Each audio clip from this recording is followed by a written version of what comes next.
Bonjour à toutes et à tous, je suis Claire de la chaîne et de l'Instagram Quand Lady dort Maman Cou. On se retrouve aujourd'hui pour une nouvelle vidéo. Alors aujourd'hui j'ai eu envie de découvrir une marque de patron que tout le monde connaît depuis très longtemps. Je pense je ne vais faire découvrir cette marque à personne.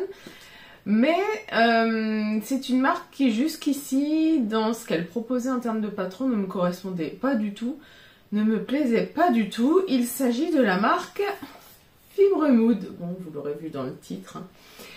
Alors, quand je vous dis que jusqu'ici, ça ne me plaisait pas du tout, mais c'était vraiment... J'ai toujours regardé les hauls, les revues de presse des magazines, et à chaque fois, dans les 10 modèles qu'il y a dans un magazine... 10 ou 12, oui, je suis en train de compter, il y a 12 modèles dans ce magazine. Bref, sur 12 modèles, il y en avait peut-être un, voire deux qui potentiellement pouvaient me plaire, mais c'était rarement des coups de cœur.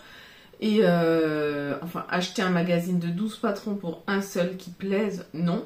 Surtout vu le coût, puisque ce sont des magazines qui... à mon sens, sont très chers. Là, j'ai acheté le magazine de juin 2024. Je l'ai quand même payé la modique somme de 17,95 €. Je trouve que c'est vraiment hors de prix pour un magazine.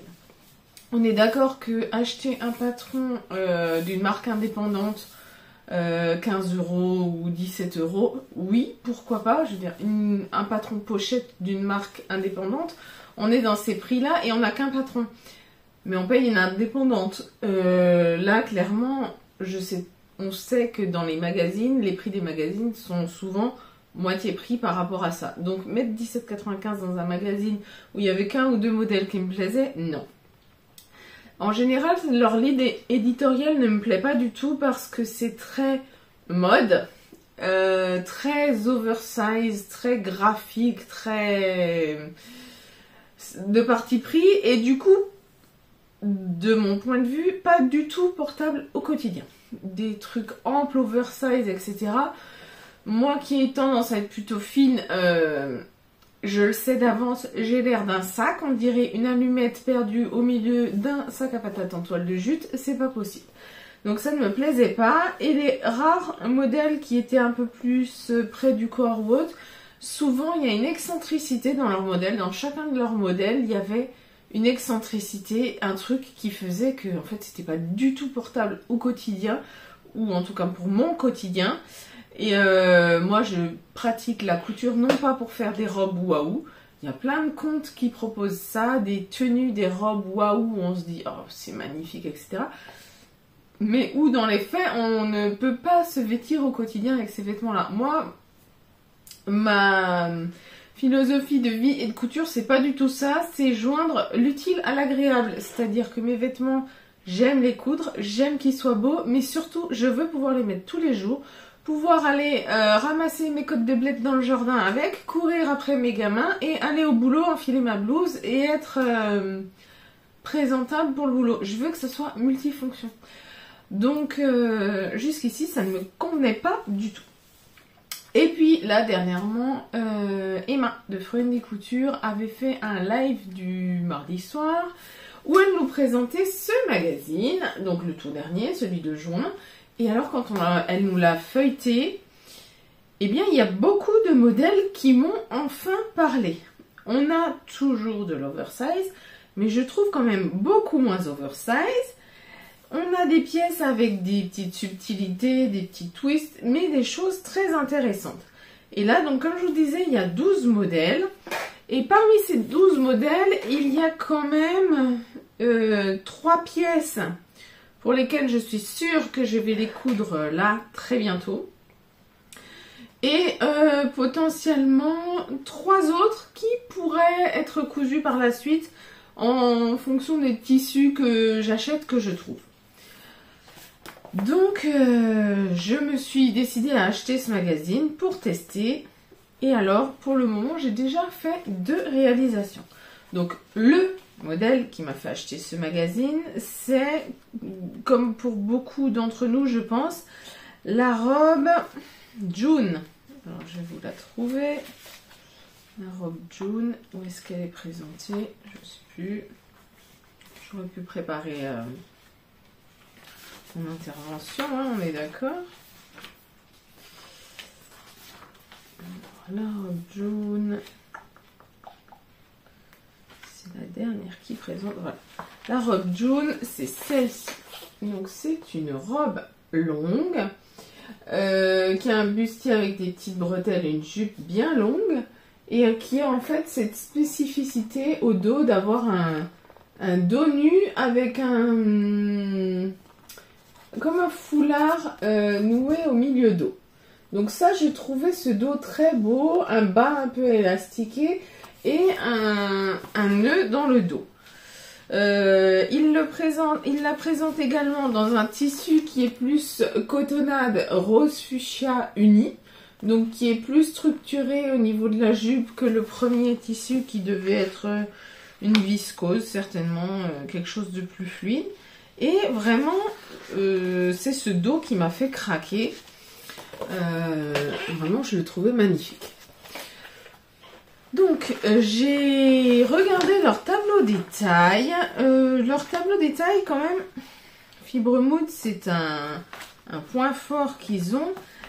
C'est indéniable, c'est qu'ils sont extrêmement inclusifs. Leur tableau des tailles va très très loin. Alors, je suis en train de chercher. Voilà. Leur tableau des tailles, c'est en général de XS, donc 32, jusqu'à double XL, non, triple XL, 60. Alors, après, là, en l'occurrence, pour ce modèle-là, alors je sais pas si c'est pour tous les modèles, j'ai pas l'impression, mais pour une bonne partie de leurs modèles, en fait, ils annoncent de 32 à 60, mais tout est regroupé par double ou triple taille. Donc là, par exemple, moi, d'après leur tableau des mesures, je fais pile poil un 40. Donc le 40, c'est du M. Mais il est groupé avec le 42. Donc potentiellement, ça peut être un peu trop grand. Pareil, le triple XL, en fait, il fait 56, 58, 60. Donc si vous êtes au 60, est-ce que vous ne serez pas un peu serré par rapport à un 56 ? Parce qu'il y a quand même de grandes différences. Donc, écoutez, voilà. Je me suis dit, là, ce modèle-là, étant donné que c'est un modèle ajusté, et puis qu'on serre au niveau du dos avec ce lien, je me suis dit, si elle est un poil trop grande, c'est pas grave, parce que je serrerai plus ou moins. Et si besoin, je m'étais dit que le petit élastique au bas de jupe, je le testerai sur moi et que je le tendrai plus ou moins en fonction des nécessités. Donc, j'ai décidé de me décalquer la taille M. Tout est bien expliqué. J'ai trouvé ça très clair au niveau des fiches pour savoir où décalquer, où sont les pièces, comment les découper. Il y a les petits schémas pour savoir quelles sont les pièces, à quoi elles ressemblent, où est-ce qu'il faut rajouter les marges de couture et de combien de centimètres. Quelles sont les pièces à entoiler? J'ai trouvé tout ça très clair. Après, au niveau du montage, ce ne sont que des schémas, les uns après les autres. Donc, si vous êtes plutôt visuel, pourquoi pas. Ce modèle, je l'ai fait uniquement en regardant les schémas. Mais après, si vous avez besoin de texte pour vous en sortir, vous pouvez aller directement sur leur site et télécharger les explications de montage. Donc, j'ai créé un compte pour voir si ça se téléchargeait facilement, si c'était accessible facilement. Et effectivement, ça l'est. Il n'y a pas de difficulté particulière. Au niveau du choix de taille, ils vous disent quand même quelle est la mesure à privilégier. C'est-à-dire, là par exemple pour cette robe, ils disaient de se fier autour de poitrine. Et vous avez un tableau des mesures du vêtement fini. Pour vous donner une idée en fait de l'aisance qui est ajoutée ou non. Donc c'est pas mal aussi pour savoir quoi faire. Donc cette robe, qu'est-ce qu'ils vous disent d'autre? Ah oui, ils vous disent également le métrage dont vous aurez besoin. Donc moi la robe en taille M, ils conseillaient 2,70 m de tissu. J'avais un coupon de 2,50 m. et tout y est passé. Il me reste plus rien. Donc effectivement, c'est à peu près juste. Franchement, 2,50 m, 2,70 m, on est à 20 cm près. C'est plutôt pas mal. Il n'aurait pas fallu que je me trompe parce que sinon ça ne rentrait pas. Voilà, je vais tout de suite vous montrer ma réalisation. Hop.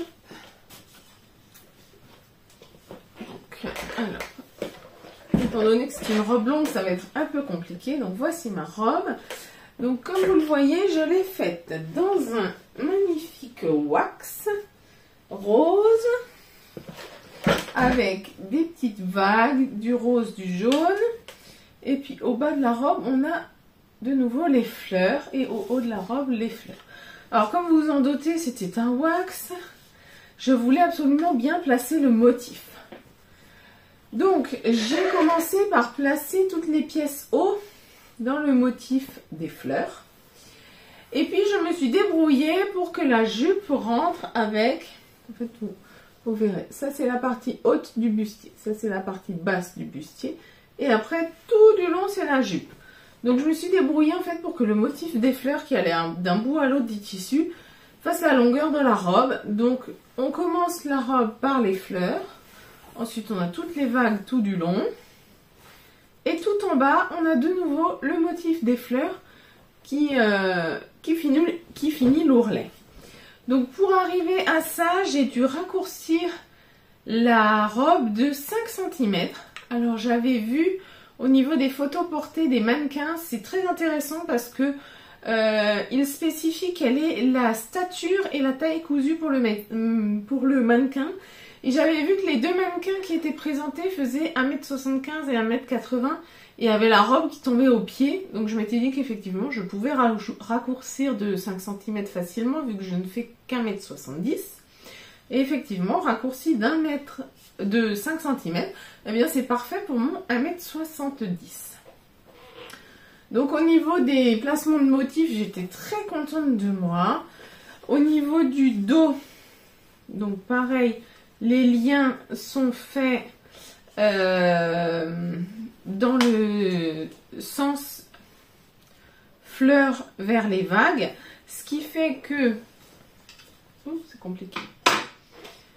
Mon lien, quand il se raccroche à ma robe, j'ai là la fleur. Et ensuite, ça part... Je vais le défaire, ça sera le plus simple en fait. Et ensuite, mon lien part jusque dans les vagues, tout du long, et se finit dans les vagues. Pareil pour l'autre lien, tout pareil. On commence dans les fleurs et on poursuit dans les vagues. Au niveau des bretelles, ils vous font faire des bandes et les replier et les surpiquer comme un biais. Donc là, je crois que j'ai pas spécifiquement fait attention aux motifs ni quoi que ce soit. J'ai juste fait attention au moment de les poser, que je me retrouve pas avec quelque chose d'inélégant et ça suit bien. Le haut est intégralement doublé. Et alors la pièce intérieure, là j'ai fait dans ce qui me restait, hein, j'ai pas cherché à faire des raccords, n'est pas en deux morceaux comme le devant, mais en un seul morceau avec juste des pinces poitrine. Et quand je l'ai fait, ce haut doublure qui est avec juste des pinces, je me suis dit que clairement, en fonction des tissus, au lieu de faire un haut devant en deux parties, je pourrais être amenée, si je la refais, enfin quand je la referai, parce que c'est sûr que je la referai, je pourrais être amenée en fait à faire un haut avec deux fois la pièce intérieure doublée avec des pinces. Je trouve qu'en fonction du motif du tissu qu'on a, ce haut coupé en deux morceaux peut un peu couper la poitrine ou faire bizarre. Là en l'occurrence c'était bien parce que ça m'arrangeait au niveau de la taille de mes motifs de fleurs, ça faisait très joli. Et d'ailleurs, à moins qu'on ait le nez sur mes seins, ça se voit pas trop que l'empiècement haut est en deux morceaux. Mais en fonction des motifs, des fois ça peut être plus sympa en fait d'avoir l'empiècement comme ça avec des pinces poitrine. Donc je verrai pour d'autres réalisations. Au niveau de la jupe dos, donc elle est coupée en deux fois. Donc vous voyez là on a un raccord. Alors J'ai pas réussi à raccorder le motif de partout. Il y a des endroits où ça se raccorde bien. Par exemple, ici, vous voyez, là, il y a ma couture, mon motif se raccorde bien. Mais c'était pas possible de faire des raccords partout parce que le dos, c'est pas juste une pièce comme ça coupée en deux. Il y a vraiment une forme pour donner le galbe des fesses. Donc, automatiquement, même en faisant attention à mon placement de motif, vous voyez, au niveau des fleurs, là, ça se raccorde pas mal. Le bas de la jupe se raccorde pas si mal. Là, c'est super, mais après, ça se décale parce que la jupe a vraiment la forme des fesses, puis la jupe. Donc, on ne pouvait pas faire des raccords parfaits. Mais bon, comme c'est du wax et un motif extrêmement chargé, franchement, je pense que personne ne se rend compte que mon motif est un peu coupé dans les fesses. Et puis donc, ça nous fait glisser un élastique en haut de la jupe pour créer ce froncé au bas du dos qui descend, qui est très joli. Au niveau des coutures latérales, dans les coutures latérales sont cachées des poches. Et ça, c'est extrêmement pratique. J'ai déjà porté ma robe plusieurs fois. Ce sont des vraies poches profondes. On peut mettre le portable, les clés de la voiture ou les clés de la maison. On est allé se promener avec les enfants ce week-end. Je la portais. Et clairement, j'ai pas eu besoin de prendre un sac à main. J'ai pu partir de la maison avec le téléphone dans une poche et les clés de la maison dans l'autre. C'était juste parfait pour pas être encombré. Donc vraiment ce modèle était une réussite. Comme dit, j'ai pas utilisé les explications de texte. Je n'ai utilisé que les explications images et c'était totalement suffisant. Alors dans la description, ils disent que cette robe est censé être soutien-gorge compatible. Et je ne suis pas d'accord. Parce que je trouve que pour bien régler les bretelles et la bande suffisamment serrée, en fait la bande ne reste pas droite, mais a tendance à légèrement monter puis redescendre au niveau des bretelles. Et donc j'ai essayé, même avec les soutiens-gorge sans bretelles, machin, à un moment donné, entre la bande dos et la bande du soutien-gorge, ça se contrarie et ça se voit. Par contre, avec ce haut doublé, les bretelles réglables et le dos réglable, je trouve que la poitrine est vraiment maintenue. Surtout moi en plus j'ai pris un wax, donc ça a quand même un petit peu de tenue comme tissu. Et je trouve que du coup le soutien-gorge n'est pas automatiquement nécessaire. Pourtant moi je suis du genre à porter quand même des soutiens-gorge quand j'ai un vêtement ajusté, parce que sinon j'ai la poitrine qui tombe. Hein. Et là je trouve que vraiment ça fait son office de maintenir et le soutien-gorge n'est pas automatiquement nécessaire. Voilà, donc j'ai trouvé cette couture très agréable à faire, très rapide. Je suis vraiment ravie, j'avais ce coupon dans mon stock depuis très longtemps et j'attendais de trouver le projet qui le mettrait en valeur. Et là je trouve que c'est parfait. Mes motifs se placent super bien, mes raccords se sont très bien faits. Je suis vraiment super contente d'avoir fait cette robe.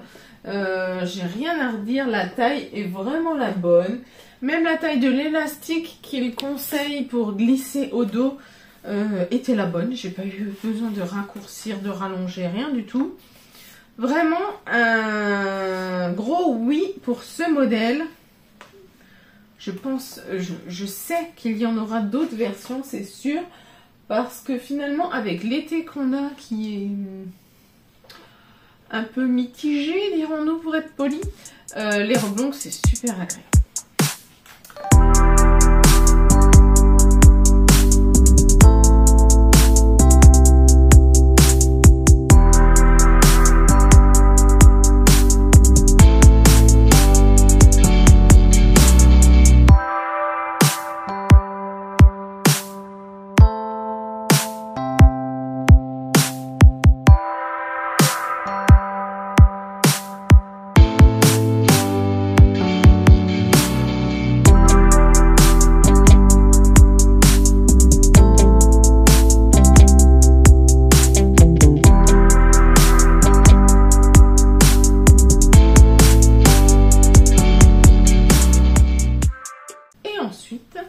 J'ai eu envie de me lancer dans une autre robe. qui m'avait beaucoup plu par son détail technique, c'est la robe Alberte. Alors Alberte, elle est... Alberte, elle a pas l'air aimable, Alberte. Voilà, elle a un regard de tueuse avec ses lunettes de soleil. On dirait qu'elle vient de buter quelqu'un au fond de son jardin. Mais la robe en elle-même est belle. C'est ce croisé là, ce jeu de plis au devant. Je trouve que c'était vraiment très très beau. C'est très mode, ça fait vraiment un croisé. Alors là, pour le coup, ça fait mode, ça fait joli, ça fait ajusté. Mais c'est portable au quotidien, donc un grand oui. Après, il nous la présente dans un tissu plus clair, donc où on voit quand même un peu mieux le travail de pli. Je vous mets la main devant, on n'y voit rien. Et puis, il la propose aussi, Alberte, dans une version top, t-shirt d'été, que je trouve très très jolie aussi. Mais vraiment, ce travail de pli, je trouvais ça très beau. Donc, je me suis dit, oui, pourquoi pas. Alors là, pareil, Alberte, je me suis trouvée confrontée au même souci. C'est que le tableau détail est de nouveau double. Toujours pareil, S, M, L, etc. Donc moi, pareil, toujours chez eux, je fais un 40. Hein, pile poil, je sais plus où est leur tableau de taillage, mais j'ai vérifié à 1 cm près. Je suis dans du 40 au niveau de toutes mes mesures. Donc je me suis dit, bon, je vais faire un M. Parce que pour moi, la jupe est ample, mais le haut est quand même ajusté au niveau de la croisure. Donc je me suis dit, bon, je vais suivre. Hein, la première robe est tombée nickel en M, je me fais un M. Et vous vous en doutez à ma voix, ça ne va pas le M. Ça va pas du tout. Alors, c'est pas une catastrophe, j'ai réussi tout à fait à rattraper ma robe. Hein, mais je trouve que ce modèle taille grand. Pourtant... tour de poitrine fini, donc pour le S ils disent 90,75 cm, donc pour moi ça va pas puisque j'ai 92 de tour de poitrine, donc je me suis dit je vais au M, c'est 98,5, mais la poitrine étant déjà en dessous du drapé, c'est normal qu'il y ait de l'aisance puisqu'il y a ce drapé. Je me suis dit bon, on verra, ça sera plus ajusté au-dessus, mais en fait non, c'était trop grand. Alors, pour Alberte, comme ce sont de très grandes pièces, il y a beaucoup de planches à patron sur lesquelles vous allez trouver vos pièces. Les morceaux de pièces là devant, A1, A2, ils sont en 4 ou 5 morceaux, je ne sais plus. Alors sur le coup, c'est un peu perturbant, mais en fait, les repères sont vraiment très nombreux et bien placés, donc j'ai eu aucun souci pour reconstituer le puzzle. Donc moi je l'ai fait en taille M, je vous ai dit, mais petite modification, je ne voulais pas faire le top, mais je ne voulais pas faire la robe longue. En fait, moi dans mon idée, se croiser, ça faisait un petit côté décontracté et je me l'imaginais vraiment bien dans une double gaze en version robe de plage, en fait, petite robe à enfiler en double gaze, toute légère, qui sèche vite, qui prend pas de place, qu'on peut mettre en boule dans le sac et puis réenfiler par-dessus son maillot de bain mouillé. Donc je la voyais bien comme ça. Donc j'ai raccourci la robe de 35 cm pour avoir une longueur au-dessus du genou. Donc pour la raccourcir, j'ai vraiment, je suis partie d'en bas, j'ai raccourci, j'ai recoupé. Et puis voilà, j'ai fait ça un petit peu, pas à l'arrache, mais... on est quand même sur un patron qui est très ample au niveau du bas, qui n'a pas une forme structurée. Donc je me suis dit que pour raccourcir, ça irait bien comme ça. Et effectivement, ça va bien. Pour l'assemblage de cette robe, là, j'ai commencé avec les schémas. Donc, tant qu'on était à l'étape des bretelles, de la parmenture, etc., ça allait. Et quand on est arrivé à l'étape de créer le pli, ça n'allait plus du tout, je ne comprenais plus rien. Donc je suis allée sur le site de Fibremood et j'ai téléchargé l'explication détaillée. J'ai un cheveu qui me chatouille. Donc je suis allée sur le site de Fibremood et j'ai téléchargé les explications détaillées. Et là, j'ai toujours rien compris. Enfin, j'ai trouvé que c'était pas suffisamment clair ce pas à pas. J'ai vraiment eu du mal à comprendre. Donc j'ai fait un petit peu ma sauce entre ce que je lisais, ce que je comprenais, ce que je devinais. J'ai posé, j'ai épinglé, j'ai présenté pour voir si ça tombait dans le bon sens. Donc je m'en suis sortie, mais à un moment donné, j'ai mal cranté, ce qui fait que j'ai un faux pli au niveau du pli. Et c'est dommage parce que ça rend la cousette imparfaite, mais bon, totalement portable. D'ailleurs, je l'ai porté hier soir, on est allé chez des copains voir un match de foot et profiter de la piscine avec les enfants. Je l'ai porté par-dessus mon maillot de bain, c'était parfait. Mais j'ai trouvé que le papa était pas suffisant. Et je sais plus si c'est hier ou avant-hier, j'ai vu que Fibre Mood a sorti justement une petite vidéo sur son site pour montrer exactement comment on faisait la couture de ce pli, parce que je pense que j'étais pas la seule à avoir rien compris. Et effectivement, cette vidéo qui vient d'arriver est beaucoup plus claire. Donc si vous voulez à l'avenir faire ce modèle, eh bien allez voir la vidéo. C'est juste dommage qu'il l'ait sorti après que j'ai fini mon modèle. Mais du coup, si je la refais, ou si je la refais en version top, eh bien j'aurai accès à la vidéo. Donc je vous montre tout de suite mon modèle. Alors, hop. Je vous la mets sur cintre parce que sinon c'est pas du tout présentable. Enfin, même sur cintre, c'est difficile à montrer. Donc, voici mon petit modèle. Hop. J'ai une petite robe, donc avec hop, ce devant croisé, les bretelles, le joli pli. Alors comme vous le voyez, le pli il est là et moi il fait, là vous voyez, il y a un morceau qui revient alors qu'il devrait rester dessous parce qu'en fait au niveau du pli, eh ben ça fait un faux pli. J'ai mal cranté à un endroit, mais comme j'avais déjà tout cousu, mis en fourreau, rembobiné, etc., j'ai laissé tel quel, ça ira bien quand même. C'est une robe de plage, hein.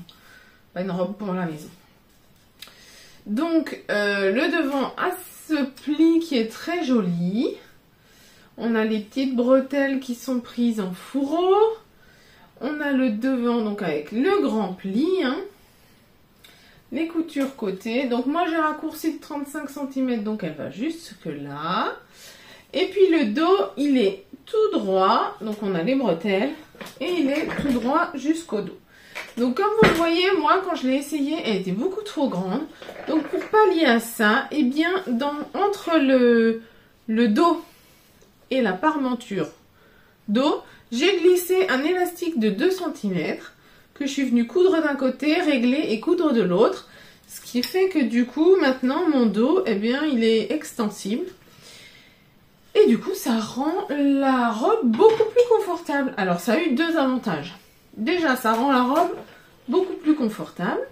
Et puis en plus, je n'ai pas eu besoin de poser du coup le zip. Parce qu'il vous demande de mettre sur le côté, comme elle est censée être très ajustée là, un zip invisible. Bah, du coup, moi comme elle était un peu trop grande, j'ai glissé un élastique.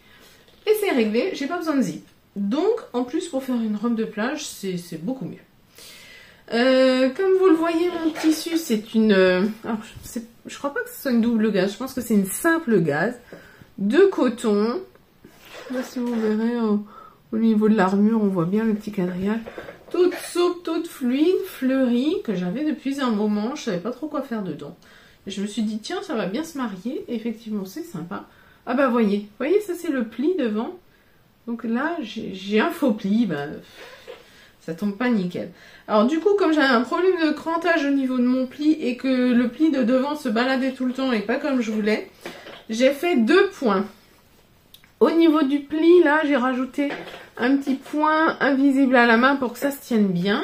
Et au niveau du croisé devant, comme ça faisait que bailler dans tous les sens, pareil, j'ai rajouté 3 petits points à la main pour maintenir les 2 épaisseurs ensemble. Et je trouve que c'est bien. Voilà. Donc, petite robe toute simple. Au niveau du bas, j'ai fait un double rentrée d'1 cm que j'ai piqué à ras. Tout nickel. Et alors, comme c'est quand même ma première couture Fibre Mood, j'ai rajouté cette magnifique étiquette perchée comme Suzanne. Parce que quand même, je trouve que le clin d'œil était magnifique.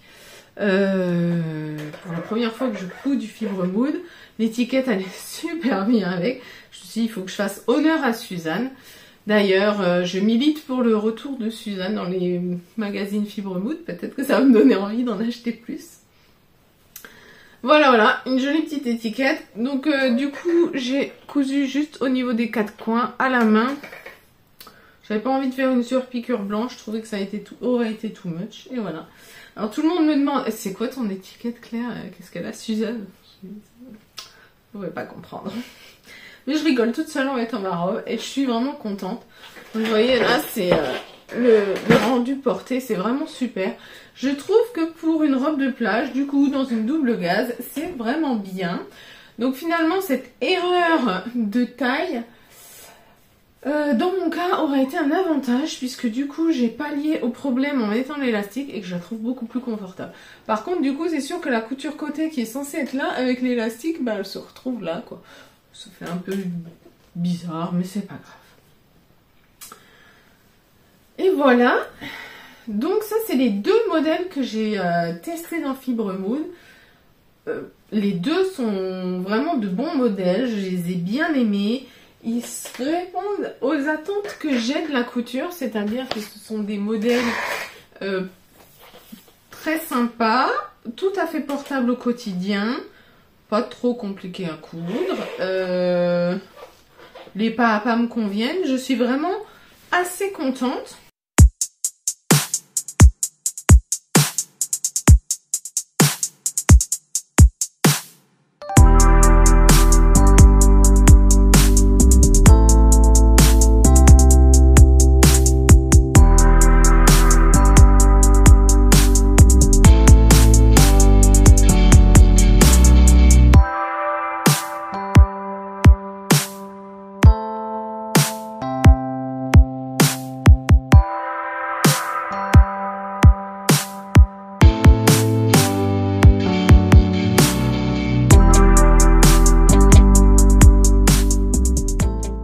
Je pense que je finirai d'exploiter ce magazine au fur et à mesure des saisons. Alors, il y a un patron que je suis sûre que je vais faire, c'est celui-là, pardon. C'est la jupe short Bruna. Elle s'appelle Bruna. Je le trouve vraiment magnifique. C'est... Alors, je vais essayer de vous le trouver. Une jupe short... Il est là, qui est vraiment travaillé comme un short, avec tous les codes du short, les poches plaquées, le bouton de jean, les poches plaquées dos, la rehausse. C'est vraiment un vrai short avec du travail, et puis ce pan qui est asymétrique et qui est boutonné un peu plus bas que la ceinture. Je trouve ça vraiment super sympa. En plus, je trouve que c'est un modèle assez facilement déclinable et pour l'été et pour l'hiver. Parce que franchement, une version en jean avec des collants en dessous, oui. Une version en velours, pourquoi pas. Une version en espèce de tweed ou de natté de coton, ça pourrait être très sympa pour l'hiver aussi. Et puis une version en toile de coton un peu plus fine pour l'été, très bien aussi. Donc je trouve que c'est un modèle qui est vraiment hyper intéressant. Et ensuite, qu'est-ce que j'avais dit que j'aimais bien? Leur espèce de petite robe tablier, là aussi, elle a l'air très sympa. Alors je sais qu'il y a eu toute une histoire, que c'est une copie d'une créatrice indépendante ou je ne sais trop quoi. Ça personnellement, j'en sais rien. C'est fort probable, comme dit... tout a déjà été créé dans la mode étant un éternel recommencement, pourquoi pas, mais je pense que le temps de création des patrons, même pour un magazine, entre le temps de création, le temps de travail, le temps de shooting, le temps d'assembler le magazine et de le sortir, je pense pas que c'est du pompé, je pense que c'est juste mal tombé, ils ont eu la même idée au même moment. Donc voilà, c'est dommage. Du coup j'ai le patron là, donc je vais pas l'acheter chez l'indépendante, hein. Voilà. Et celui qui me plaît bien aussi, c'est le pantalon palazzo avec ses jambes très larges. Il est présenté au tout début du magazine avec un tissu rayé, un peu Obélix, on pourrait dire. Alors, c'est vrai que c'est rigolo sur le coup, on se dit, punaise, c'est Obélix, quoi. Et en fait, je trouve que ces rayures larges et qui plombent sur cette jambe très large, ça donne un côté graphique très intéressant. Alors effectivement, peut-être pas des rayures blanches et bleues pour pas faire Obélix, mais là vous l'avez en version unie. Et alors la dame de profil, enfin on voit vraiment l'étendue de la jambe. Je trouve que c'est vraiment très joli, une taille haute bien marquée et des jambes tubes énormes. J'aime beaucoup, ça peut être très sympa. Donc à voir, pourquoi pas. Donc en finalité, qu'est-ce que je pense de Fibremood? Eh bien je pense que leurs patrons sont bien. Je suis contente d'avoir dépensé ces 17,95 € pour ce magazine parce que les deux modèles que j'ai déjà fait me satisfont tout à fait. J'envisage de refaire la robe June. C'est sûr que je vais faire la jupe short. Je pense que je ferai le pantalon aussi. Il faudra juste que je tombe sur le bon tissu. Donc la robe salopette, pourquoi pas. Donc oui, je pense que c'est un bon investissement. Après, sur ce modèle, sur ce magazine-là, je trouve qu'il y a peu de vêtements pas portables. Et peut-être qu'ils vont faire évoluer leur ligne éditoriale vers justement des choses travaillées, avec un détail, avec du style, comme le pli de Albert, le dos de June, ce pan asymétrique du short qui me plaisent, qui sont des détails qui vraiment donnent du caractère à la tenue, mais en restant des tenues portables. Donc j'espère que leur ligne éditoriale va rester là-dessus. Et auquel cas, j'aurai enfin trouvé des magazines pour remplacer mes chers La Maison Victor qui ont disparu et qui me manquent énormément depuis. Voilà, j'espère que ce petit bilan couture découverte de Fibremood vous aura plu, vous aura intéressé. Et peut-être que si comme moi jusqu'ici ça ne vous plaisait pas, ça ne vous motivait pas et vous n'arriviez pas à vous projeter, ça vous donnera envie d'y jeter un œil peut-être un peu plus approfondi. Voilà, moi je vous dis à très bientôt.